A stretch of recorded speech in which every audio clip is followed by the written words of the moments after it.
Hello,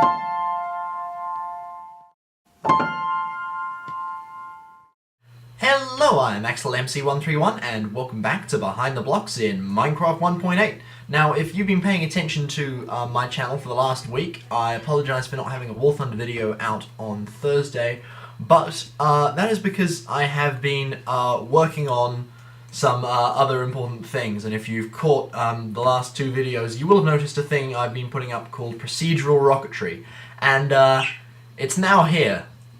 So, yeah, you may notice this from the teaser video, a thing called Final Simulations. If you didn't catch that, there'll be a link. You might want to go and see that if you haven't already before watching this, but if you have, good. You now get to see what it's all about. And this is something that I've been working on. I spent about 2 non-stop days trying to put together, which is basically a procedural rocketry system, quote-unquote, in one command in vanilla Minecraft. And it works. It's not in one command though, it's in 2. And you can see the systems over there in the distance. But they are actually almost mutually exclusive. Now, what I'm going to do for you guys today is that I cannot do this in one episode. This is not going to be one episode describing everything of this system. So this is just going to be an overview, this first part, and then I'll get into actually basically the proper tutorials of how to actually use it shortly. So what is it? Well, in a nutshell, procedural rocketry is exactly what it sounds like. It is a system that allows you to design your own customized and slightly realistic rockets in vanilla Minecraft. And this here is a launch pad, and you can basically create them bit by bit from the bottom up. And there's a few different options for parts and customization. And this is entirely a proof of concept. I should point out now, the rockets are not rideable. They're only for aesthetics. You can't really do a lot with them at the moment, but they do fly. And as I said, it's a proof of concept, and it focuses more on the building of the rockets rather than the actual flight. You can't really do a lot with them once they're in the air. But they look cool, and it's quite fun to build them. Anyway, so I'm going to give you guys an example. I'm not going to go through how it works exactly, but the principle is that this here is a launch pad, which is you can summon using a spawn egg. Everything in this is craftable, by the way. I have borrowed Theaplusnb's custom crafting system and implemented that into this. So we have the construction table here, which I'll show you in the next video on how to make and how to use. But all these parts here are all rocket parts, and they are all craftable in vanilla. They use a hell of a lot of iron. And we also have, these are just your regular tools, these are your command tools, and then we have the launch pad and an undo tool. Anyway, so I'm going to go ahead and build an example rocket just to show you guys how this works. I'm going to just throw up an engine, and a fuel tank, and some fins, and a fuel tank, and a decoupler, and an engine, and a fuel tank, and a command pod. And that there is an example rocket, and then to set it up, I'm just going to throw a piece of paper down, update the stats, there we go, and then let it launch.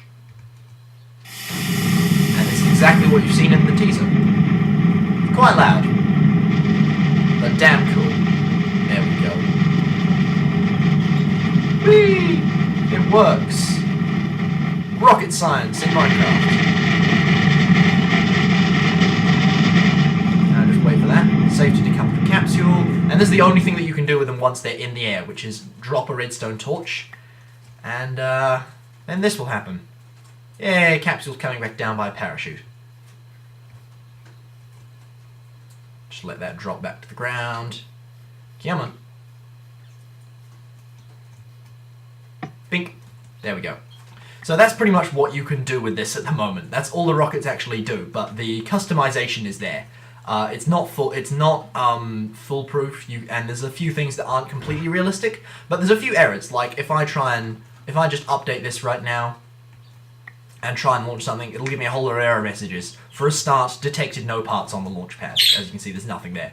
But yeah, that's pretty much it. So I'm going to go through and show you the setup in a fresh world as well, and then I'll call it here. So let's go into another world.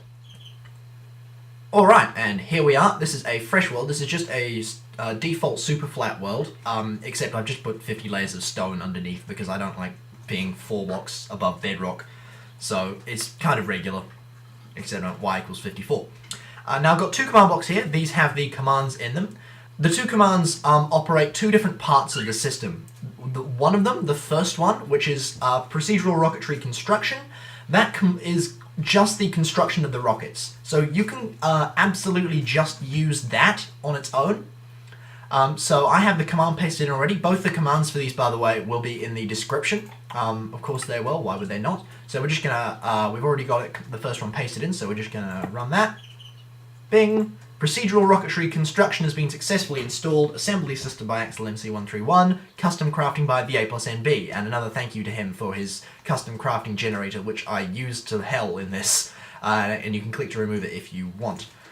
So this is just for the custom crafting and the construction of the rockets, as you saw in the previous bit. The other bit focuses entirely on the spaceflight, so they are mutually exclusive. You can use this one, the construction, without the spaceflight, but you can't use the spaceflight without the construction, for reasons which should be obvious. Anyway, so if we power the other one, there we go. Procedural Rocketry Spaceflight has been successfully installed, flight system by yours truly, and it does say make sure Procedural Rocketry Construction is also installed, as it's redundant without it. Anyway, so that's pretty much just the setup. Now, I am in a super flat world for a good reason, which is that I have tested this in a regular world, but it lags. It does work, but it lags a lot. That could just be that we don't have really a very powerful computer. This is not a new computer. This computer's about 2 years old, but it's decent, but not amazing. Like, at the moment on a super flat, I'm getting consistent 80 FPS, but I am on low settings.